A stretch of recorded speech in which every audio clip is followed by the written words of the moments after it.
গ্রামে মুখ্যমন্ত্রীকে হারান ৬৪,০০০ মুসলমান ভোট ছিল, সবাই মমতাকে ভোট দিয়েছে। হিন্দুরা অনেক ভাবনা চিন্তা করে, যদিও এখন হিন্দুরা অনেক সংগঠিত, কিন্তু মুসলমানরা ভাবনা চিন্তা করে না। তারা জানে যে খালার কাছেই তারা ভালো আছে, যারা মৌলবাদী। আবার যারা রাষ্ট্রবাদী মুসলিম তারা আমাদের সঙ্গে হাসিবুল দাঁড়িয়েছে। আমাদের সংখ্যা কম এদের, তাই আমাকে নন্দীগ্রামের দায়িত্ব দিয়েছিল। আমি জনগণকে নিয়ে হারিয়েছি। দল মনে করেছে যে এই নির্বাচনে মুখ্যমন্ত্রীর বিরুদ্ধে বিরোধী দলনেতাকে দাঁড় করানো উচিত। আমাকে নির্দেশ দিয়েছে, আমি পালন করেছি। আমার বিশ্বাস, যে বিশ্বাস এবং মর্যাদা বিশ্বের সর্ববৃহৎ রাজনৈতিক দল বিজেপি আমার উপর রেখেছে। সকালে এক বলে, রাতে অন্য বলে। সকালে বলল 2002-এর ভোটার লিস্টে যাদের নাম আসবে, এসআইআর লিস্টে যাদের নাম আছে, এখন আর কোনো কাগজ দেখাতে লাগবে না। নিজের নাম নেই, বাপের মায়ের দাদুর দাদির কারো একজনের নাম আছে, অন্য কাগজ কোনো দেখাতে লাগবে না, সকালে বলল। আর সন্ধ্যায় ঠিক তার উল্টো করে দিল। তা আমি একটা বিষয় নিয়ে খুব আতঙ্কে আছি। কি বিষয়?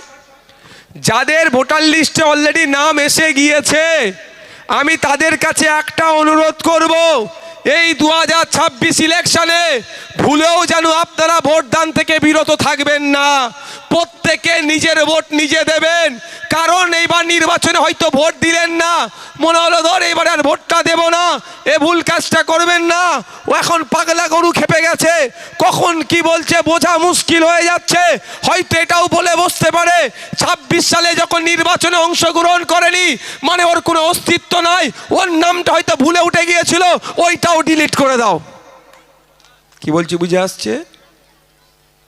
এটাও বলে দিতে পারে যে ওর 26 সালে যার নাম উঠেছিল ভোট দেয়নি মানে ওর নামটা ভুলে উঠে গিয়েছিল, ওটা ডিলিট করে দাও। তাহলে কি হবে? আবার তো নওশাদ সিদ্দিকী যে আইনজীবীকে টানাটানি করতে হবে। এমনি ভাই পকেটে পয়সা নেই, কত আইনজীবী লাগাবো? তাহলে সুতরাং এবার আমরা কি করব? যাই হয়ে যাবে, এক হাত ছাড়া ছাড়া যদি বাজ পড়ে, এক হাত ছাড়া ছাড়া যদি বাজ পড়ে, বোমার আওয়াজও যদি শোনায়, এতটুকু মনে রাখবেন, ওই বোমার আওয়াজকে আপনাকে উপেক্ষা করতে হবে, দলবদ্ধ হতে হবে, ঐক্যবদ্ধ হতে হবে, সারিবদ্ধ হয়ে ওই দুর্বৃত্তদেরকে তাড়িয়ে আপনাকে আমাকে ভোট কেন্দ্রে গিয়ে আগামী দিনের জন্য আপনার আমার ভবিষ্যৎ সুরক্ষিত যেমন করব, সাথে সাথে আপনার আমার ভোটার লিস্টে নাম যাতে ঠিকঠাক থাকে তার ব্যবস্থা করতে হবে। অনুরোধ করছি, আপনি আপনার ভোটদান থেকে বিরত থাকবেন না। কারণ এভাবে যেভাবে নির্বাচন কমিশন তৃণমূল বিজেপির কথাতে বারবার পশ্চিমবাংলার বৈধ ভোটারদেরকে হয়রানি করছে, কখনো লজিক্যাল ডিসক্রিপেন্সি, কখনো আন্ডার অ্যাডজুডিকেশন, তো কখনো বৈধ ভোটারকে ডিলিট করে দিচ্ছে। তাহলে 2026 নির্বাচনের পরে ওদের কাছে একটা বড় হাতিয়ার হয়ে থাকবে। এত লোক ভোট দিতে পারেনি, তাহলে এইগুলো সব ফেক ভোটার, আবার ডিলিট করে দাও। তখন বিপদ হয়তো আমাদের মাথায় নেমে যেতে পারে। তাই অনুরোধ করব, বিপদের আগেই আমাদেরকে সতর্ক হতে হবে। আপনার ভোট আপনি দেবেন, নির্বিঘ্নে দেবেন। যদি কোনো জায়গায় মনে হয় রাতের অন্ধকারে 27 তারিখ রাত, এই 28 তারিখে ভোট না 29, ভুলে যাচ্ছি, 28 তারিখ রাত্রে আপনার পাড়ায় দুটো বোম মেরেছে, ভয়ে ঘরে ঢুকে গেলে হবে না। ভোটের দিন সকালে 29 তারিখ সকালে 4টে বোমের আওয়াজ শুনিয়েছে বলে আপনি ভয়ে ঘরে ঢুকে যাবেন না। ঐক্যবদ্ধ হতে হবে, দলবদ্ধ হতে হবে। ওই বোম মারা লোকগুলোকে রাস্তায়, ভোটের যাওয়ার রাস্তায় যদি খুঁজে পাওয়া যায়, ঐক্যবদ্ধ হয়ে গণতান্ত্রিক প্রক্রিয়ায় তাড়িয়ে এলাকা ছাড়া করতে হবে। এবার হতে পারে ছাপ্পা মেরে নিয়েছে তো আপনার ভোটটা। আচ্ছা, ছাপ্পা যখন মারে টাইম দিয়ে মারবে। যদি ছাপ্পা মারে, ছাপ্পা মারতে দিয়ে হবে না। ভাঙড়ে যদি একটা বুথে ছাপ্পা হয়, বুঝতে পারবে অন্য জায়গায় কটা কি হবে। কি গো? হ্যাঁ, একটা বুথে যদি খবর পাই তাহলে দুটো বুথে ও বুঝে যাবে কি হবে। শান্তিপূর্ণ ভোট হবে, আমরা সাথ দেব। ভোট যদি না পাই, হেরে যাব, বাড়ি চলে আসবো।